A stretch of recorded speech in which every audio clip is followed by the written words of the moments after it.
आप बोलो। हेलो दोस्तों, मैं हरिओम मेवाड़ा। अभी मैं पुलिस में कांस्टेबल पद पर पदस्थ हूँ। वर्तमान में मैं पीटीएस उमरिया में प्रशिक्षण प्राप्त कर रहा हूँ। अब आगे बात करने से पहले आपको हमारे सर उनका परिचय देंगे, फिर हम आगे कुछ कंपटीशन प्रतियोगिता परीक्षा पे बात करेंगे। सर बोलिए। जय हिंद दोस्तों, मैं मुकुंद मीना वर्तमान में मध्य प्रदेश पुलिस में मैं भी आरक्षी पद पर हूं और वर्तमान में पीटीएस उमरिया में प्रशिक्षण प्राप्त कर रहा हूं। जैसा कि आप सब जानते हैं कि अभी बहुत बड़ी खुशखबरी आई है। एसएससी जीडी की 26,000 वैकेंसी निकल चुकी है। तो आज हम आपको इस वीडियो के माध्यम से बताएंगे कि कैसे एसएससी जीडी के जो सब्जेक्ट हैं उनको तैयार करना है, कैसे अपनी तैयारी मजबूत करनी है। क्योंकि कम समय है दोस्तों, 2 महीने का समय है और पढ़ने को वैसे बहुत कुछ है यूट्यूब पर और ऐप के माध्यम से आपको बहुत कुछ मिल जाएगा, लेकिन सिलेक्टेड क्या हमें पढ़ना है और क्या छोड़ना है, जिसके माध्यम से हम हमारी तैयारी को एक मजबूत तैयारी कर सकें और हम इस एसएससी जीडी में सिलेक्शन ले सकें। मैं इसलिए बता सकता हूं क्योंकि मैं भी 2 बार एसएससी जीडी का एग्ज़ाम फाइट कर चुका हूं, एक बार फाइनल सिलेक्शन में ले चुका हूं। तो दोस्तों, जैसा आप जानते हैं 20-20 नंबर के इसमें 4 सब्जेक्ट होते हैं। मैथ, रीजनिंग, हिंदी और जीके के सब्जेक्ट होते हैं। तो सबसे पहले ये होता है कि हम अपने सिलेबस को देखें कि क्या क्या उसमें आता है, कौन कौन से टॉपिक आते हैं। पढ़ने को वैसे बहुत कुछ होता है, लेकिन हमको बहुत ज़्यादा एडवांस नहीं पढ़ना, क्योंकि इतना टफ एग्ज़ाम नहीं आता है। आपको मतलब यूट्यूब से पढ़ो या मतलब ऐप के माध्यम से पढ़ो। पहले सब्जेक्ट देखना है, उसके बाद सब्जेक्ट को टाइम देखना है कि इस सब्जेक्ट में आपको देखना है कि मैं इस सब्जेक्ट में वीक हूँ या इस सब्जेक्ट में ज़्यादा स्ट्रॉन्ग हूँ। ऐसे व्यवस्थित करके हिंदी को लें, मैथ को लें, रीजनिंग को लें और जीके को लें। जीके में ज़्यादा टफ चीज़ें नहीं पूछी जाती, लेकिन जो साहित्य जो इसमें आता है, स्टैटिक जीके से अच्छे खासे क्वेश्चन आते हैं, नृत्य और इनसे क्वेश्चन आते हैं, इनको अच्छे से तैयार करें।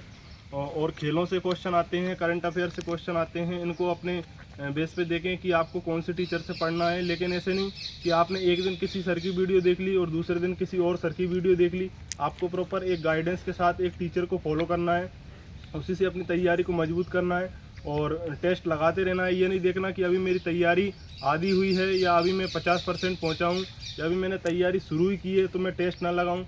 आप जितना ज़्यादा टेस्ट लगाओगे उतना ज़्यादा अंक पाओगे इस एग्ज़ाम में। अब जैसे कि मैं आगे और जानकारी देना चाहता हूँ।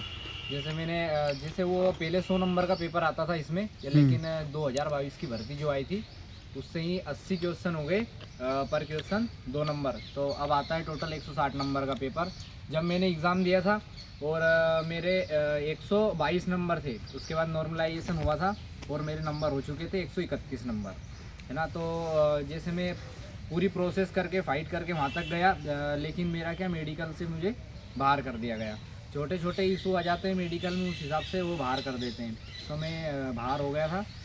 उसके बाद मैं अभी पुलिस में दिया, फिर मेरा इधर पुलिस में हो गया। जैसे कि सर ने बताया कि इसमें हिंदी भी है, तो हिंदी के साथ इसमें इंग्लिश भी है। कोई इंग्लिश मीडियम से हो तो इसमें इंग्लिश भी 20 क्वेश्चन आते हैं। अगर कोई हिंदी नहीं कर पाता है तो इंग्लिश की अच्छे से तैयारी करके और एग्ज़ाम दे सकता है इसमें। बस ये एसएससी जीडी के बारे में कुछ आपको जानकारी है, तो आप इस आधार पे आपकी तैयारी रखें तो आप सिलेक्शन लेने में आसानी होगी।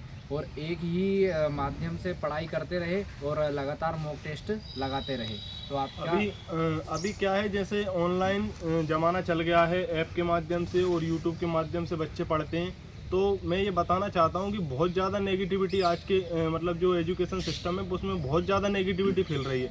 आपको कोई भी यूट्यूब टीचर आके बता देगा कि कट ऑफ इतना जाएगा, इतना हाई रहेगा, ये टॉपिक पढ़ लो, ऐसे कर लो, वैसे कर लो। आपको उन नेगेटिविटी चीज़ों से दूर रह के अपनी तैयारी करनी है, बिल्कुल व्यवस्थित पढ़ना है। उन चीज़ों पे ध्यान नहीं देना कि कट ऑफ कितना जाएगा, तैयारी कैसे करें, क्या करें। आपको बस अपनी तैयारी करनी है, नेगेटिव चीज़ों से दूर रहें। अभी आपको कट ऑफ के बारे में सोचना ही नहीं है, क्योंकि अभी आप प्रिपरेशन कर रहे हो। आप एग्ज़ाम दे लो, उसके बाद आप कट ऑफ की वीडियो देख सकते हो। आप सब्जेक्ट के हिसाब से अपने सब्जेक्ट तैयार करो। जितने ज़्यादा टेस्ट लगाओगे उतना ज़्यादा फ़ायदे में रहोगे, क्योंकि 1 घंटे का एग्ज़ाम होता है। और अपने टॉपिक निर्धारित करके अपने टॉपिक के हिसाब से देखो कि मेरा ये टॉपिक कमज़ोर है तो उसे किसी विशेष टीचर से पढ़ लो। अगर वो समझ नहीं आ रहा तो आप टीचर बदल के भी देख सकते हो। सर, जो हमारे वीडियो बना रहे हैं हमारे सर हैं मनीष शर्मा उर्फ लाला। तो आप जैसे कि कुछ क्वेश्चन रहते हैं बच्चों के मन में, तो उससे संबंधित आप कुछ क्वेश्चन करिए ताकि उसके जवाब हम दे पाएँ तो उनको आसानी हो। तो सर आप ये बताइए, जैसे कि बच्चे जिनका मैथ्स कमज़ोर है वो क्या करें? मैथ्स के लिए आप ये कर सकते हो कि पहले अपनी बेसिक जो तैयारी होती है, गुणा भाग जोड़ घटाओ, ये अच्छे से कर सकते हैं। क्योंकि जब हम क्वेश्चन करते हैं तो हम पहाड़े लिखने लग जाते हैं कि 23 का पहाड़ा है, इसको इतने बार पढ़ें। ये आपके दिमाग में होना चाहिए कि 23 के 69, 23 के 92। ऐसा नहीं कि आप उसको लिख रहे हों या कर रहे हों। फॉर्मूले जो होने हैं वो आपको रटे होने चाहिए। क्योंकि ऐसा नहीं कि आपको क्वेश्चन आ गया, आप फॉर्मूला सोचने लगे हो। आपको बिल्कुल क्लिक करना चाहिए कि दिमाग में कि बेलन का आयतन का क्वेश्चन आ गया तो उसका ये फॉर्मूला है। क्योंकि बहुत कम टाइम होता है दोस्तों। इन चीज़ों को आप ये करते हो, इन चीज़ों को आप ये कर सकते हो कि एक सीट पे व्यवस्थित तरीके से ये फॉर्मूले लिख सकते हो। जैसे औसत का फॉर्मूले होते हैं तो उनको लिख सकते हो बना के, और जैसे ये क्षेत्रमिति के फॉर्मूले होते हैं उनको लिख सकते हो आप। जैसे आपने फॉर्मूले का बताया और कैलकुलेशन ठीक होनी चाहिए, और लगातार प्रैक्टिस करते रहो। और मॉक के माध्यम से अगर आप लगातार प्रैक्टिस करते रहोगे तो हर तरह के क्वेश्चन आपके सामने आएंगे और उससे आपका मैथ्स बहुत ही बेस्ट हो जाएगा और आप किसी भी कंपटीशन एग्जाम के लिए मैथ्स को आप अच्छे से तैयार कर आप ये मत सोचो कि अभी हमारी तैयारी हुई नहीं या अभी हम तैयारी कर रहे हैं, क्वेश्चन नहीं लगाएंगे, हमारा पूरा सिलेबस हो जाएगा उसके बाद क्वेश्चन लगाएंगे। क्योंकि होता क्या है दोस्तों, जब हम क्वेश्चन लगाते हैं कि माना आपको वो क्वेश्चन नहीं आया तो आप उसका सोल्यूशन तो करोगे। ऐसा होता है कि आपको एग्जैक्ट वही क्वेश्चन कभी एग्जाम में मिल जाता है और आप उसको तो आंसर लगा देते हो। आपको ध्यान में आ जाता है कि मैंने इस टेस्ट में क्वेश्चन लगाया था, मेरे साथ खुद हुआ है ऐसा। 2-4 क्वेश्चन सीधे फंसते हैं टेस्ट से। अगर मान लो आपने 60 दिन तैयारी करी और आपने 40 टेस्ट भी लगा लिए तो 40 दूनी 800 क्वेश्चन आपके जीके, मैथ, रीजनिंग सबके हो रहे हैं। मतलब इस हिसाब से आप अपनी तैयारी को कर सकते हो और उसमें फॉर्मूले भी आपके रिवाइज होते रहेंगे, कॉन्सेप्ट आपके क्लियर होते रहेंगे। आप भले 100 क्लास ले लो और 40 टेस्ट लगा लो, आपको टेस्ट ज़्यादा फ़ायदा करेंगे। मैं क्लास लेने की मना नहीं कर रहा, लेकिन क्लास से ही फ़ायदा है और टेस्ट से उससे ज़्यादा फ़ायदा है। क्योंकि आपके क्वेश्चन ज़्यादा होते हैं, टाइम 20 मिनट में 20 क्वेश्चन कर लेते हो आप। लेकिन आप क्लास से करोगे, कोई प्रैक्टिस सेट कर रहे हो आप माना यूट्यूब की क्लास से, तो 1 घंटे में आप कितना कर पाओगे? 15-20 क्वेश्चन कर पाओगे। माना कि आपको कॉन्सेप्ट आता है समझ में, मैं ये बात मानता हूँ, लेकिन आप 20 क्वेश्चन इधर प्रैक्टिस सेट में लगाओ और आपको 2-3 क्वेश्चन नहीं आए तो आप उनका सोल्यूशन कर लो अच्छे से। उनका और कोई फॉर्मूला है तो वो फॉर्मूला अपनी नोट कॉपी में नोट कर लो। जैसे सर हिंदी पूरा मतलब सब्जेक्ट है, पूरे बटे पूरे स्कोर करने का उसमें मौका रहता है। सर बच्चों को ऐसा कुछ बताइए जिससे कि वे पूरा बटे पूरा स्कोर कर पाएँ हिंदी में। हिंदी में पूरा बटे पूरा स्कोर करने का एक यही तरीका है कि ग्रामर है उसको अच्छे से कर लो।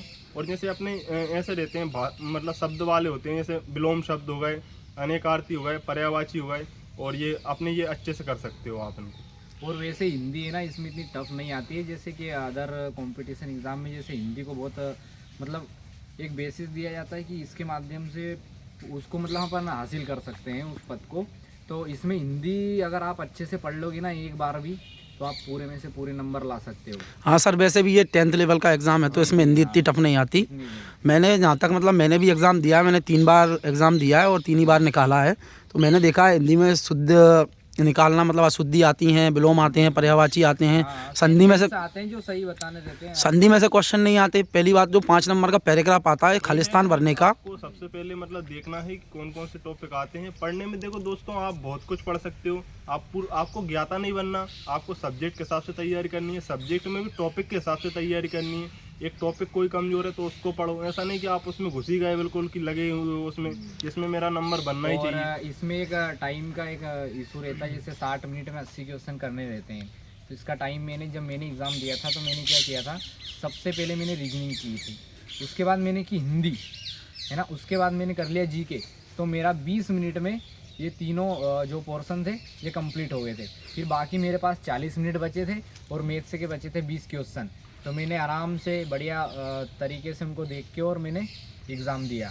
तो मेरे पूरा मैथ्स सोल्व हुआ और मेरे पास लास्ट में 10 मिनट और बच चुके थे। जैसा कि अभी सर ने बताया कि उनने कैसे कैसे अपने कौन कौन से पोर्शन किस किस टाइम में निपटाए थे। तो दोस्तों मैं ये सजेशन देना चाहूँगा, जैसे कि आप एग्ज़ाम हॉल में बैठे हो तो सबसे पहले आपको मेरे सुझाव में मैथ्स करना चाहिए, क्योंकि वो आपके दिमाग को खोलता है। आप रीजनिंग भी कर सकते हैं, ऐसा नहीं रीजनिंग, पर आपको जीके और हिंदी की ओर पहले नहीं जाना है। दोस्तों उनमें 5 से 7 मिनट लगते हैं यार, जैसे हिंदी में और जीके में। आप उधर टाइम ना देते हुए अपना टाइम मैथ्स और रीजनिंग में दें, जिससे आपका अच्छा से अच्छा स्कोर जा सकता है। और जो क्वेश्चन आपको नहीं आ रहा है उसको बार बार ना करें, आप फंस के रह जाएंगे। आपको आगे बढ़ना है और आगे वाले क्वेश्चन को सॉल्व करना है। सर जैसे जीके को कोई बच्चा अभी पढ़ा नहीं है ज़्यादा, तो जैसे कि वो निधि बुक है जीएस की, तो उसमें से कर सकता है, तो उसका अच्छा स्कोर आ सकता है जीके के लिए। कर सकता है और यूट्यूब पे भी वीडियो देख सकते हैं। लेकिन यूट्यूब पे ये है कि सर पढ़ाते हैं लेकिन वो बहुत ज़्यादा डीप में चला जाता है कई बार, तो आप जैसे मतलब आपको बुक से पढ़ना अच्छा लगता है तो जीएस निधि आप एक अच्छा साहित्य अपना उसमें कर सकते हो, स्टैटिक जीके भी कर सकते हो। बस सर एक लास्ट बार आप मुझे रीजनिंग का और बता दें कि रीजनिंग का और क्या कैसा रहता है, उसको कैसे सॉल्व करना है बच्चों को। रीजनिंग में ये है कि ये अपने ये घड़ी कैलेंडर के जो आते हैं फॉर्मूले लिख लो अच्छे से। और रीजनिंग में ऐसा होता है कि कई बार हम एग्जाम अटेम्प्ट करते हैं तो रीजनिंग में कोई ऐसा क्वेश्चन आता है जैसे 7वें 8वें नंबर पे फंसाने वाला, तो आपको उसमें फंस के नहीं रहना है, आपको आगे बढ़ते जाना है। क्योंकि अगर आपने वहाँ 3-4 मिनट खराब कर दिए और फिर भी नहीं बना तो आपका भी दिमाग खराब हो जाएगा, आगे भी आपका यही चलता रहेगा। और ऐसा ही मैथ में है कि मैथ में भी कोई ऐसा फॉर्मूला बेस्ड क्वेश्चन आ गया तो आपको उसको स्किप करना है, आपके पास टाइम बचेगा, आपको घबराना नहीं है। सबसे पहले आप अपने 80वें क्वेश्चन पे पहुंचो, जैसे भी हो जल्दी जल्दी सॉल्यूशन करके, उसके बाद आपको बढ़िया 10-15 मिनट मिलेंगे और आप अपने बाद के क्वेश्चन कर सकते हैं। जैसे सर ने अभी बताया कि सबसे पहले अपने को क्या है कि जैसे आप कुछ भी कर सकते हो वो उठा के, आपका वो तो सब्जेक्ट है कि आपके मतलब आपको हिसाब कौन से सा सब्जेक्ट है जिससे आपका दिमाग खुलता है, मतलब खुलता वो है। आप कर जैसे सकते हो। Reasoning, maths, GK, Hindi. जैसे मैं क्या है कि पीएससी करने गया था इंदौर, मैंने पीएससी का सिलेबस पढ़ रखा है, लेकिन कोरोना के बाद फिर ऐसा कुछ हुआ कि मैं उस चीज़ को आगे नहीं बढ़ा पाया। फिर मैं इधर कंपटीशन करने लग गया तो मेरा जीके क्या है, मेरा ठीक ठाक था, तो मुझे हर बार रिवाइज़ करने की ज़रूरत पड़ती थी। जैसे पुलिस में मुझे रिवाइज़ करने की ज़रूरत पड़ी तो मैंने क्या करा कि पहले मैं जीके भी देखा तो मतलब मुझे इतना वो नहीं हुआ कि ये टफ पड़ेगा ऐसा, इसलिए मैंने मेरा जो बताया था आपको ऐसा हुआ। बाकी सर ने भी सही बताया, लेकिन आपके हिसाब से जो आपको पहले करना हो आप वो कर सकते हो, लेकिन टाइम का थोड़ा सा विशेष ध्यान दें।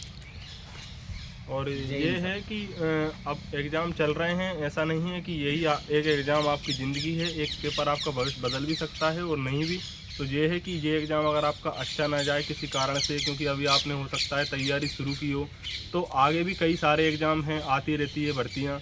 और ऐसा नहीं है कि जीडी ही एक एग्ज़ाम है, आप मध्य प्रदेश पुलिस की भी आ रही हैं, आरक्षक की अब अगले साल भर्ती, दिल्ली पुलिस के भी एग्ज़ाम आ रहे हैं। आप ऐसा नहीं है कि अपनी तैयारी बिल्कुल मजबूत करिए। आप एक बार तैयारी अच्छे से कर लोगे, आप गिनते जाओगे कि ये एग्ज़ाम निकल गया, ये टिक लगाते जाओगे, आपके साथ ऐसा होगा। तैयारी एक बार मजबूत कर नहीं, तो लीजिए। ऐसा रहता है ना सर कि एक बार एग्ज़ाम दिए और फाइट होती गई तो फिर बहुत सारी एग्ज़ाम निकलती जाती है। जय हिंद ठीक है साथियों। सर, जय हिंद। जुड़े रहिए दोस्तों, सब्सक्राइब कर लीजिए चैनल को, आगे भी आपको ऐसी अपडेट मिलती रहेगी और ऐसी जानकारी के लिए जुड़े रहिए। जय हिंद, जय भारत।